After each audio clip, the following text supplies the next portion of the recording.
ሰላም ጤና ይስጥልኝ ክቡራትና ክቡራን የቅምሻ ዴሊ ቲዩብ ቤተሰቦች እንደምን አላችሁ? ዛሬም በዓለም አቀፍና በአገር ውስጥ መድረክ እጅግ አጓጊ አሳሳቢና አስገራሚ ክስተቶች ተፈጥረዋል። የዓለማችን ትኩረት ወደ ሆነው ወደ መካከለኛው ምስራቅ ስናቀና በአሜሪካና በእስራኤል በኩል በኢራን ላይ የተከፈተው ጦርነት ሌላ መልክ ይዟል። ፕሬዚዳንት ዶናልድ ትራምፕ ኢራኖች ጦርነቱን ለማቆም እየለመኑኝ ነው፣ ፈሪ ተዋጊዎች ናቸው ሲሉ በአደባባይ የተናገሩ ሲሆን በተመሳሳይ ሰዓት ደግሞ ኢራን የኃይል ማመንጫ ተቋማት ላይ ከባድ ጥቃት ለማድረስ የ10 ቀናት የመጨረሻ ማስጠንቀቂያ ሰጥተዋል። በሀገር ውስጥ ዜናችን ደግሞ ወደ አሜሪካ ለመጓዝ ለሚያስቡ ኢትዮጵያውያን እጅግ አሳሳቢ የሆነ አዲስ የቪዛ ሕግ መውጣቱን ሰምተናል። የቱሪስትም ሆነ የንግድ ቪዛ ለማግኘት እስከ 15000 የአሜሪካ ዶላር ዋስትና ማስያዝ ግዴታ ሊሆን ነው። አስመጪዎችን በከፍተኛ ሁኔታ ሊያረካ የሚችለው አዲሱ የጉምሩክ አዋጅ ማሻሻያ ሌላ ትኩረታችን ነው። እነዚህንና ሌሎች ትኩስ መረጃዎችን እጅግ በጥልቀት ይዘንላችሁ ቀርበናል። አብራችሁን ቆዩ። ወደ ዝርዝር ትንተናችን ከመግባታችን በፊት ሁሌም እንደምናደርገው ይህንን ቪዲዮ ላይክ በማድረግ እንድትጀምሩ በታላቅ አክብሮት እንጠይቃለን። እናንተ የምታደርጉት እያንዳንዷ ላይክ መረጃ ለብዙሃን እንዲደርስ ትልቅ አቅም ትሆናለች። መረጃዎቹን ለወዳጅ ዘመዶ ሼር ያድርጉ። እንዲሁም የቅምሻ ዴሊ ቲዩብ ቤተሰብ ያልሆናችሁ ሰብስክራይብ የሚለውን ቀይ ቁልፍ በመጫንና የደውል ምልክቷን በማብራት በየዕለቱ የምናቀርባቸውን ጥልቅ ትንታኔዎች በፍጥነትና በቀላሉ ማግኘት ትችላላችሁ። ላይክና ሰብስክራይብ ስላደረጋችሁ ከልብ እናመሰግናለን። ወደ ዝርዝር ዜናውን ለፍ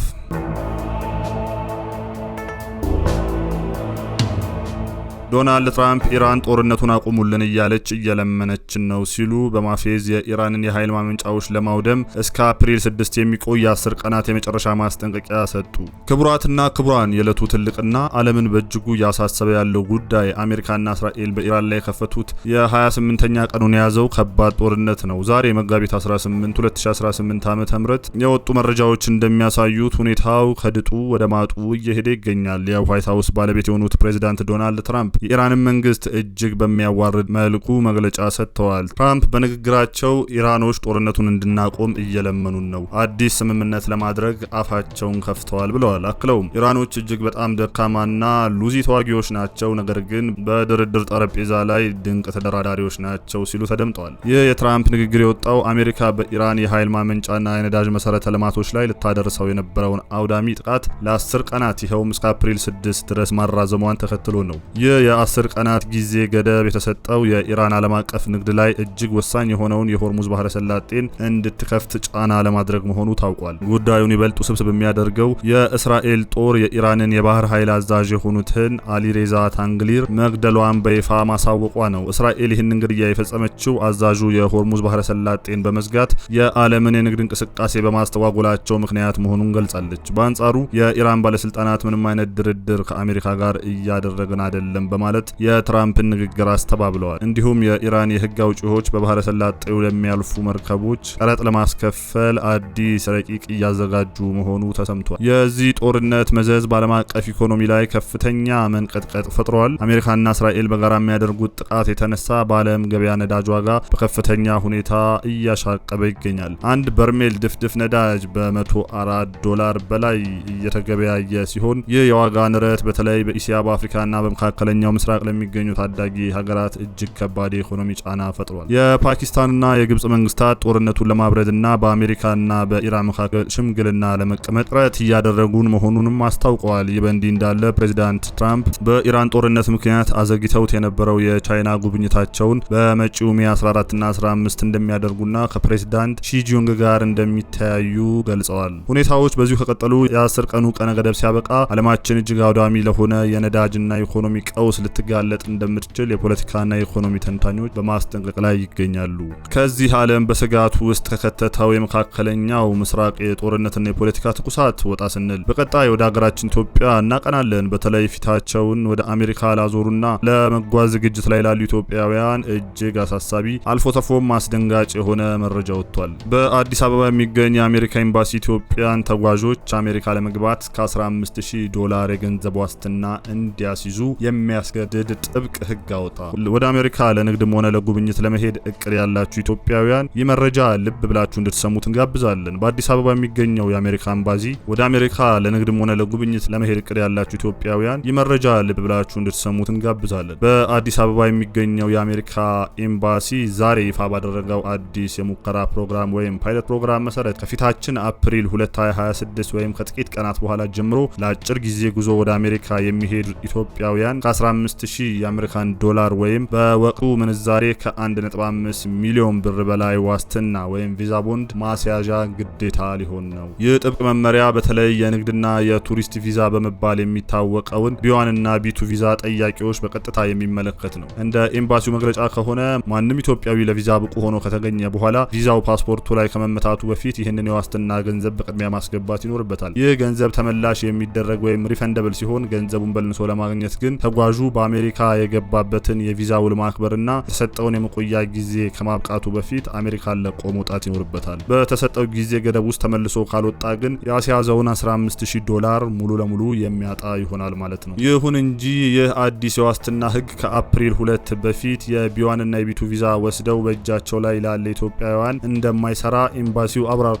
ይህ እርምጃ የተወሰደው የትራምፕ አስተዳደር በስደተኞችና ህገ ወጥ መጤዎች ላይ የጀመረውን እጅግ ጠንካራ የማፈናቀልና የድንበር ቁጥጥር ዘመቻ ተከትሎ ነው። ከዚህ ቀደም በአሜሪካ የገቡ የውጭ ዜጎች ቪዛቸው ካለቀ በኋላ ወደ ሀገራቸው ሳይመለሱ መቅረታቸው ለአሜሪካ መንግስት ትልቅ የራስ ምታት በመሆኑ ይህንን ለመቆጣጠር ታስቦ የወጣ አዲስ ስልት ነው። ለብዙ ኢትዮጵያውያን ነጋዴዎችና ጎብኚዎች ግን 15000 ዶላር ማዘጋጀት እጅግ ፈታኝ ስለሚሆን የአሜሪካ ጉዞውን በእጅጉ ሊያስተጓጉለው እንደሚችል በስፋት እየተነገረ ይገኛል። ይህ የአሜሪካ ኤምባሲ ውሳኔ በርካቶችን ቅር የሚያሰኝ ቢሆንም በሀገር ውስጥ የንግድ እንቅስቃሴ ላይ ላሉ አስመጪዎች ግን እንደ አስደሳችና እፎይታን የሚሰጥ ዜና ከጉምሩክ አቅጣጫ ብቅ ብሏል። በኢትዮጵያ ንግድ ዓለም ውስጥ ለረጅም ጊዜ ሲያነጋግር የነበረውና አስመጪዎች ለከፍተኛ ኪሳራ ሲዳረግ የቆየው የጉምሩክ አሰራር በቅርቡ ታሪካዊ ለውጥ ሊደረግበት ነው። አዲስ እየተረቀቀ ባለው የጉምሩክ አዋጅ ማሻሻያ መሰረት የጥሬ ገንዘብ እጥረት ያጋጠማቸው አስመጪ ነጋዴዎች ያመጡትን ዕቃ ሙሉ ቀረጥ በአንድ ጊዜ መክፈል ሳይጠበቅባቸው ፍያቸውን በክፍልፋይ እየፈጸሙ ዕቃቸውን በከፊል ከጉምሩክ ማውጣት እንዲችሉ የሚፈቅድ ድንጋጌ ተካቷል። ከዚህ ቀደም በነበረው ሕግ አንድ አስመጪ ያመጣውን ዕቃ ለማውጣት የተሰመነበትን ቀረጥና ታክስ ሙሉ በሙሉ በአንድ ጊዜ ካልከፈለ ዕቃው ከጉምሩክ ውስጥ ታስሮ ይቆይ ነበር። ይህ ደግሞ ለተጨማሪ መጋዘን ኪራይና ለዕቃ መበላሸት ይዳረጋቸው ነበር። አዲሱ ረቂቅ ግን በአንድ ጊዜ የተመዘገበን ዕቃ አስመጪው ባለው አቅም ልክ ቀረጡን እየከፈለ በከፊል እንዲያወጣ ይፈቀድለታል። በተጨማሪ ከግብር ጋር በተያያዘ ከጉምሩክ ባለስልጣን ጋር አለመግባባት ሲፈጠር አስመጪዎች ቅሬታ ለማቅረብ የተጠየቁትን ሙሉ ገንዘብ ማስያዝ ግዴታ ነበረባቸው። በአዲሱ አዋጅ ግን አስመጪው ትክክል ነው ብሎ የተቀበለውን የግብር መጠን ብቻ ከፍሎ ክርክር ላነሳበት ቀሪ የገንዘብ መጠን ደግሞ 50 በመቶውን ብቻ እንደ ዋስትና በማስያዝ ይግባኝ ጥያቄውን ማቅረብ እንደሚችል መብት ይሰጠዋል። ይህ ማሻሻያ በኢትዮጵያ የጉምሩክ ታሪክ ውስጥ ትልቅ ለውጥ ተደርጎ የተወሰደ ሲሆን በፓርላማ ጸድቆ ወደ ስራ ሲገባ የሀገሪቱ የንግድ እንቅስቃሴ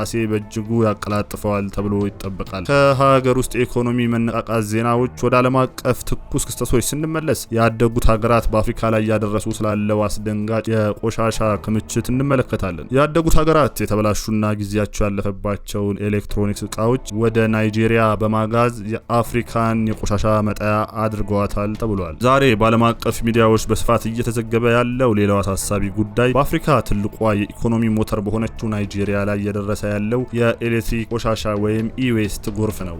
መረጃዎች እንደሚያሳዩት ያደጉት ሀገራት አገልግሎት የማይሰጡ የተበላሹና ጊዜያቸው ያለፈባቸው ኮምፒውተሮች፣ ስልኮችና የተለያዩ ኤሌክትሮኒክስ እቃዎች ለእርዳታና ለድጋሚ ጥቅም በሚል ሽፋን በገፍ ወደ ናይጄሪያ እየላኩ ይገኛሉ። እነዚህ ጃንክ በመባል የሚታወቁ የተበላሹ እቃዎች የናይጄሪያን ከተሞች ያጨናነቁ ሲሆን እቃዎቹ በውስጣቸው የያዙት መርዛማ ኬሚካል በአካባቢው አየርና በከርሰ ምድር ውሃ ላይ እጅግ አደገኛ የሆነ የጤና ስጋት እየደቀነ ይገኛል። የአካባቢው ጥበቃ ተሟጋቾች ይህንን ድርጊት አጥብቀው ያወገዙ ሲሆን አፍሪካ ያደጉት ሀገራት የቴክኖሎጂ ቆሻሻ ማራገፊያ መሆን የለባትም ሲሉ ድምጻቸውን እያሰሙ ነው። በመጨረሻም ወደ ስፖርት ዜናችን ስናልፍ የ2026ቱን ዓለም ዋንጫ ፍጻሜ ጨዋታ ልምምድ በሚመስል መልኩ አሜሪካ ውስጥ በተካሄደ ትልቅ የወዳጅነት ጨዋታ የፈረንሳይ ብሔራዊ ቡድን 10 ተጫዋቾችን ይዞ በመጫወት የብራዚል ብሔራዊ ቡድንን 2-1 በሆነ ውጤት ማሸነፍ ችሏል። የፈረንሳዩ ኮከብ ኪሊያን ሙባፔ ድንቅ ጎል በማስቆጠር ቡድኑን ለድል አብቅቷል። በሌላ በኩል በአውሮፓና ዓለም ዋንጫ ማጣሪያ ጣሊያን ከቦስኒያ እንዲሁም ኮሶቮ ከቱርክ ጋር ወሳኝ የማለፊያ ጨዋታዎች እንደሚያደርጉ ዛሬ ይፋ ተደርጓል። በሌላ ዜና በቢሊዮነሩ ኤለን መስክ የሚመራው ኤክስ ወይም የቀድሞ ትዊተር በአውሮፓ ህብረት ክፉኛ ተወቀሰ። የሐሰት መረጃዎችን ባለመቆጣጠር የቢሊዮን ዶላር ቅጣት ይጠብቃል ተባለ። ክቡራትና ክቡራን የቴክኖሎጂ ዓለም ሌላ ትልቅ ፍጥጫ እያስተናገደ ይገኛል። በአውሮፓ ህብረት ዲጂታል አገልግሎት ኮሚሽን በቢሊዮነሩ ኤለን መስክ የሚመራው ኤክስ ማህበራዊ ሚዲያ ላይ እጅግ ከባድ የሆነ ማስጠንቀቂያ ተሰጥቷል። ኮሚሽኑ ዛሬ ባወጣው መግለጫ ኤክስ በአውሮፓ ህብረት አዲስ የወጣው የዲጂታል አገልግሎቶች ህጎች ወይም ዲኤስኤ እየጣሰ መሆኑን ገልጿል። ዋናው ክስ ደግሞ ኤክስ ጥላቻን የሚቀሰቅሱ የሐሰት መረጃዎችን የሚያሰራጩና ህገወጥ ይዘቶችን የሚለቁ አካውንቶችን በአግባቡ እየተቆጣጠረ አይደለም የሚል። በተለይ በመካከለኛው ምስራቅ ካለው ጦርነት ጋር ተያይዞ የሚወጡ የተዛቡ መረጃዎች በሰፊው እንዲሰራጩ ፈቅዷል ተብሏል። የአውሮፓ ህብረት ኮሚሽን እንዳሉት ኤለን መስክ በአፋጣኝ እርምጃ ካልወሰደ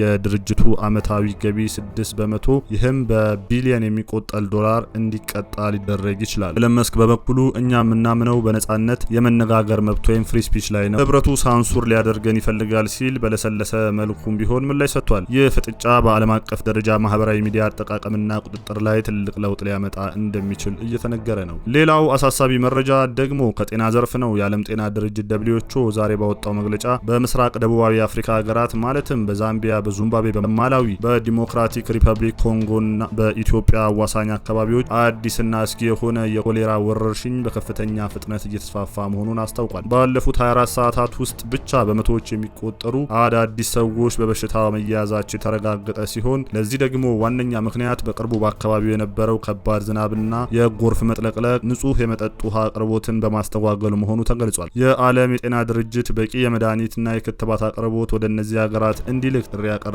ሲሆን ህዝቡ ንጽህናው እንዲጠብቅና ውሃ አፍልቶ እንዲጠጣ አጥብቆ አሳስቧል። የቅምሻ ዴሊ ተመልካቾች በተለይ በድንበር አካባቢ የምትገኙ ወገኖቻችን ከፍተኛ ጥንቃቄ እንድታደርጉ መልእክታችንን እናስተላልፋለን። ክቡራትና ክቡራን ለዛሬ ያዘጋጀንላችሁ እጅግ አሳታፊና ጥልቅ የዜና ትንታኔ ይህን ይመስል ነበር።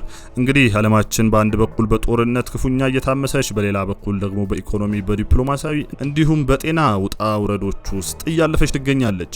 የዛሬውን ፕሮግራማችን ከመቋጨታችን በፊት አንድ ጥያቄ ልንጠይቃችሁ ወደድን። በአሜሪካ ኤምባሲ የወጣው አዲሱ $15000 የቪዛ ዋስትና ህግ በኢትዮጵያ ላይ ምን ያህል ተጽዕኖ ያመጣል ብላችሁ ታስባላችሁ? እንዲሁም ትራምፕ በኢራን ላይ የሰጡት የ10 ቀናት የመጨረሻ ማስጠንቀቂያ ወደ ሶስተኛው ዓለም ጦርነት ያመራ ይሆን ወይስ ድርድር ይደረጋል? ባካችሁ ሀሳብ አስተያየታችሁን ከስር በኮሜንት መስጫ ወይም ኮሜንት ሴክሽን ላይ አስቀምጡልን፣ ማንበብ እንፈልጋለን። ይህንን ቪዲዮ እስካሁን ላይክ ያላደረጋችሁ ካላችሁ አሁኑኑ ላይክ በማድረግ ድጋፋችሁ እንድታሳዩን ሞቅ ባለ አክብሮት እንጠይቃለን። ለወዳጅ ዘመዶ በማካፈል መረጃው ለሁሉም ሰው እንዲደርስ የበኩላችሁን ተወጡ።